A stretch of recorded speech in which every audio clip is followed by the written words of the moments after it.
हमने अंजुमन सैयद ज़ाद खान की जानिब से तमाम खुद्दाम ख्वाजा के हित को ध्यान में रखते हुए और दरगाह से जुड़े हुए जो 2000 परिवार हैं जो खुद्दाम हजरात के हैं जिनकी आजीविका दरगाह से जुड़ी हुई है, उसके अलावा कम से कम 15,000 परिवार 20,000 परिवार ऐसे हैं जो दरगाह खुलने से ही जिनकी रोज़ी रोटी जुड़ी हुई है।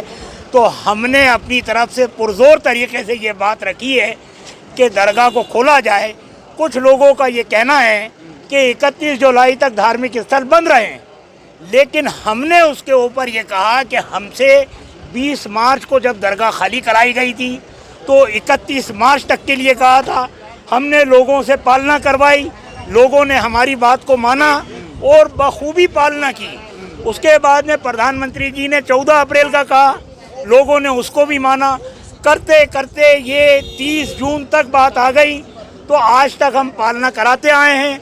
हमने ये बात रखी है कि लोगों के सब्र की भी एक इंतहा होती है, लोगों की रोज़ी रोटी जुड़ी हुई है, लोगों के चूल्हे वहाँ से जलते हैं। लिहाजा 20,000 परिवार ऐसे हैं जो दरगाह से जिनकी आजीविका चलती है और जितने खुद्दाम हजरात हैं उनकी बड़ी आस्था दरगाह में हाज़िरी देने की है। और खुद्दाम हजरात ने ख्वाजा साहब की दरगाह जब से खुली हुई है हमेशा कुर्बानियाँ दी हैं, अपने पेट पे पत्थर बांध करके, चाहे खाने का मिला हो या ना मिला हो, हमेशा ख्वाजा साहब की खिदमत की है। और आज भी हमने वो सब पालना करवाई। हमने ये सुझाव रखा है कि दरगाह खोली जाए और जहाँ तक सोशल डिस्टेंस की बात है, महामारी की बात है, उसकी हम हमारे लोगों से भी पालना कराने की कोशिश करेंगे और जितने श्रद्धालु आएंगे उनसे भी पालना कराई जाएगी जिस हद तक मुमकिन है। अब ये पूरा देश ही खुल गया है, सिर्फ धार्मिक स्थल क्यों बंद रहे हैं? हमारा ये कहना है कि जब अनलॉक किया है आपने पूरे शहर को खोल दिया, सारे मार्केट खुल गए, सिर्फ धार्मिक स्थल बंद हैं। तो जहाँ तक सोशल डिस्टेंस की बात है तो उसकी तो पालना करनी चाहिए। हम भी उसको करते हैं, हम भी कहते हैं जान है तो जहान है।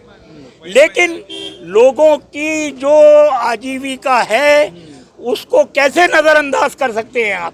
कब तक लोग सब्र करते रहेंगे? आखिर उनके भी तो सब्र का कोई ख्याल रखना चाहिए, या तो कोई आर्थिक रूप से उनकी कोई सहायता होनी चाहिए। किस तरीके से? उनका तो दरगाह से ही लेना देना है, सब कुछ, सारी रोजी रोटी जुड़ी हुई है, उसके अलावा कुछ करते भी नहीं हैं। तो लिहाजा हमने पुरजोर तरीके से तमाम खुद्दाम, खादिम और दरगाह से जुड़े हुए जितने भी व्यवसायी हैं, चाहे वो मार्केट के लोग हैं, हमारे जितने भी परिवार हैं, सबकी तरफ से हमने पुरजोर तरीके से ये अपील की है कि धार्मिक स्थल खोले जाने चाहिए और जहाँ तक डिस्टेंस की बात है उसकी पालना कराने की हम कोशिश करेंगे।